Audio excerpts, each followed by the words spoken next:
Welcome, Gemini. This is Regina from Pacific Tarot getting ready to do a reading for you for the month of November. And I have pulled out a card from the Talisman Oracle, Overcome Fear.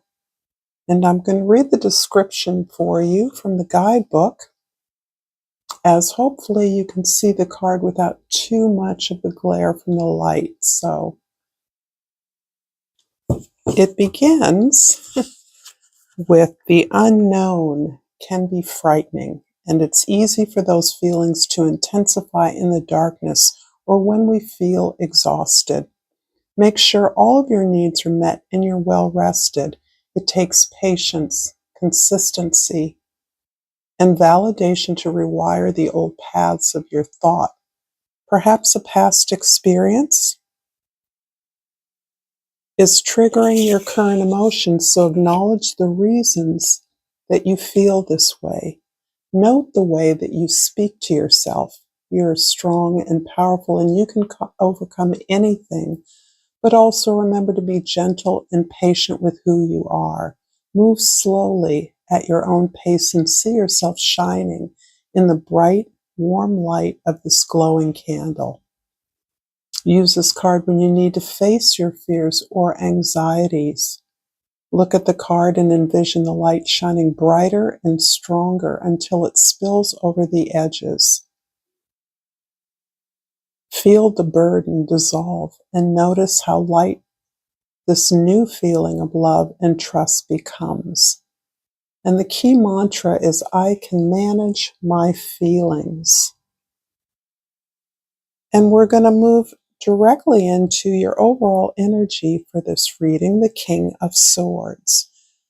So there is a strong display of your powerful thoughts, your openness to a lot of intellectual rigor, your ability to compartmentalize ideas relevant to stages of development, a variety of projects, and the way that you're working with people, with others. You are someone who is open to talking about anything, and you actively elicit ideas from teammates in order to allow each member of your team to present their ideas through their own words. And this is important because you are open to challenging your assumptions and the assumptions of others. And this includes looking at the way that we speak, how we speak to others. This is a strong theme, particularly for you, Gemini, because language, communication, information, and intimate ways of helping others to learn that are appropriate to their skill set is one of your strong purposes in this life. Underneath the deck, the Three of Cups shows you have tremendous support for not only your ideas, but your methods. You have a lot of trust in those that you work in and among. There is a strong belief among your team that you can be open, that you can be vulnerable, and that it is safe to do so. So this is one of the things that is supporting this, what I see as a real intellectual rigor, this ability to take on any new ideas that are out there and attempt to collectively break them down so that you understand them better. The 10th house, this is the house of your social identity, the way others see you. The Ace of Swords is clear and beautiful. You are receiving a lot of clarity in the form of a kind of courage that allows you to pursue new ideas, to be brave about knocking down elements of the status quo, searching for the truth, that truth itself leading to a kind of justice that is within your power. So this feels as though you are finding justice and peace through the pursuit of new ideas, the openness to new inspirations. and your ability to use language, use words in a way that coaxes the understanding, the exploration of others, and encourages them to discover aspects of themselves, strengths they have, experiences that lend to this justice that you are collectively seeking.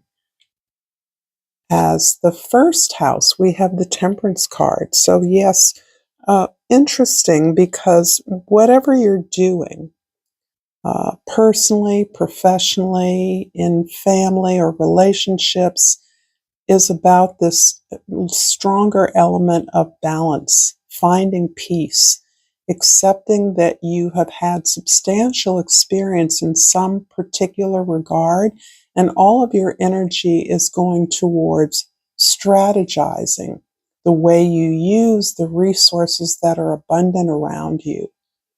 I feel like you've come to a realization that you are surrounded by love, support, new ideas, new inspirations, but you're looking at how you are proceeding on the basis of those new ideas, new resources, so that you're not in a rush. You understand that it is more important to move in alignment with your deeper beliefs and your purpose than it is to move quickly and to get a quick, instantaneous win. Understanding that that is not going to serve you in the long term. I do believe that you are working towards the growth and healing of a team that can take on the work that you're envisioning.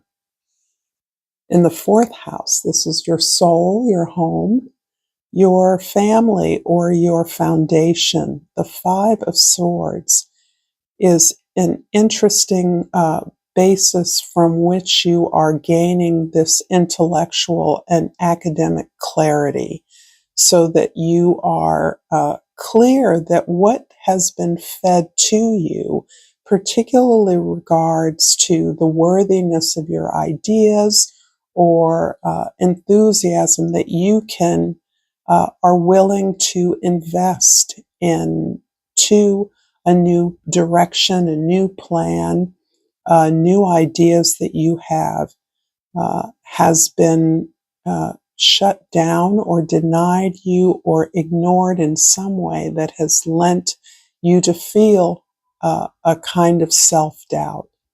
And this self-doubt comes from a place of not trusting yourself.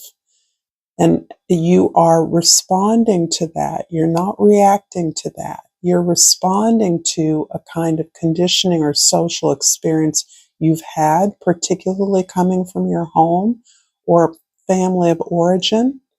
But you understand that there is support for what you believe to be important, what you believe to be worthy of directing and investing your energies in, that others are finding ways, or you're learning ways to gain the support that you need.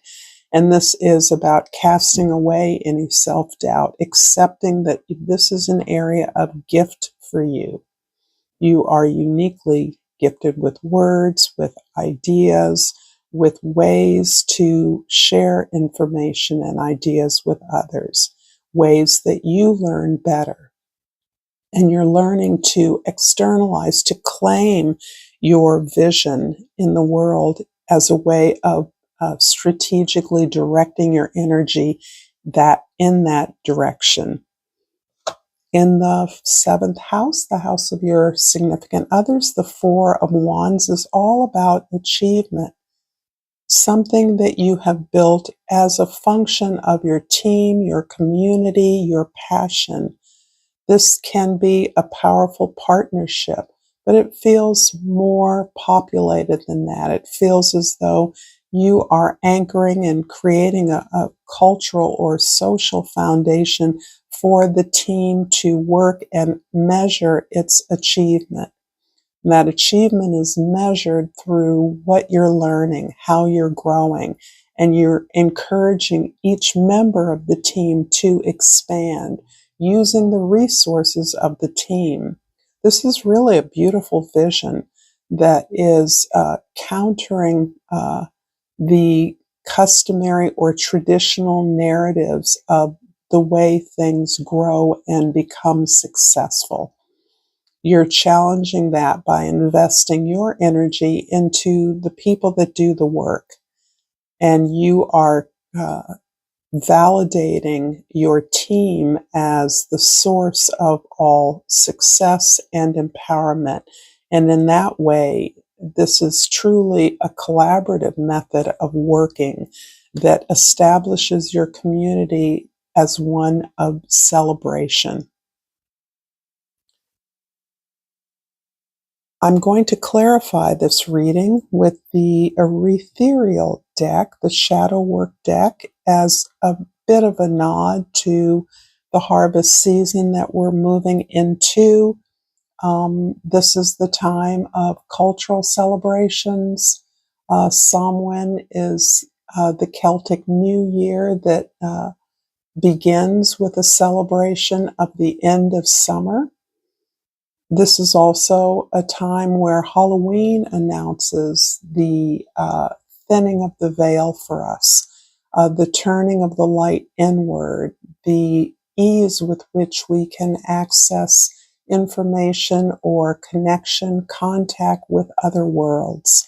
And of course, our blackbirds, the blackbird deck, really is another symbol of this transmission of information between worlds, this ease of traveling from not only life and death, but to the infinite other sentient worlds from which we can intuit as we gain more acceptance of our own gifts and our own talents and allow ourselves to be our greatest authorities. So I'm going to use this deck to clarify the temperance card.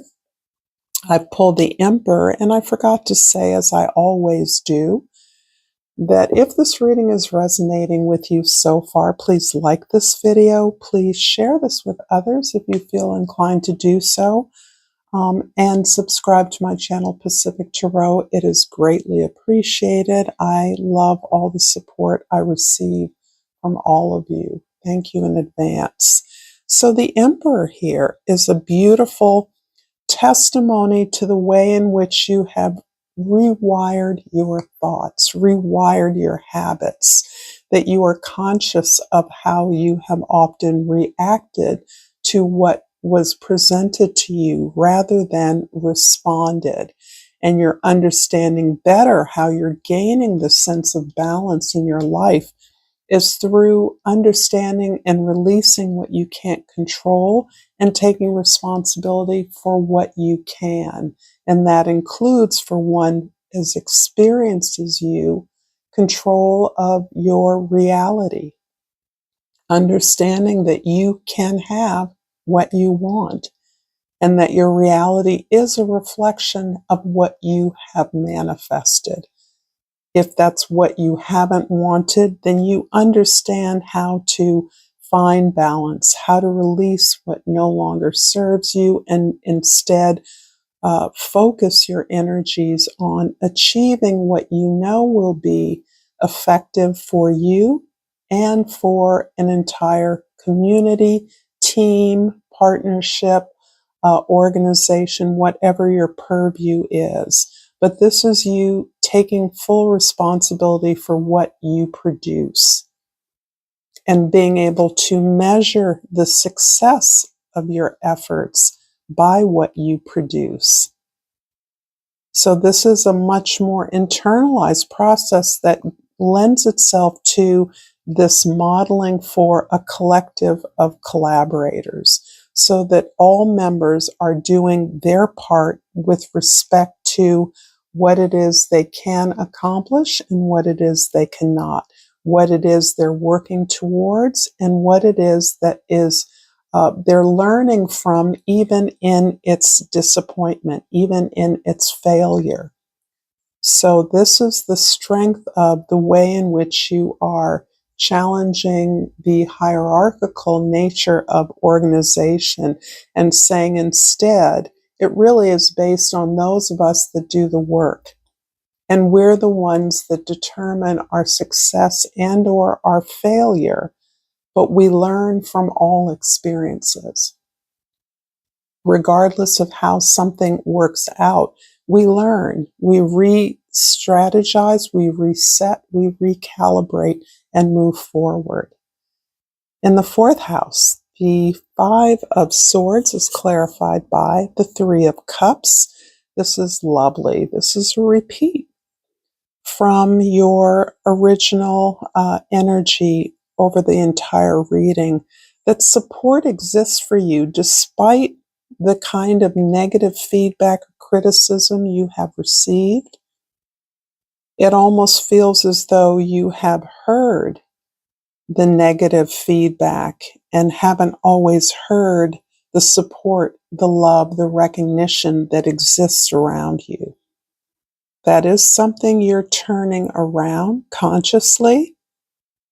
You're aware that that is the basis, in fact, for the ability to be open to new ideas, is the fact that the merit of your exploration, of your discovery, is understood by people around you, by the support you have.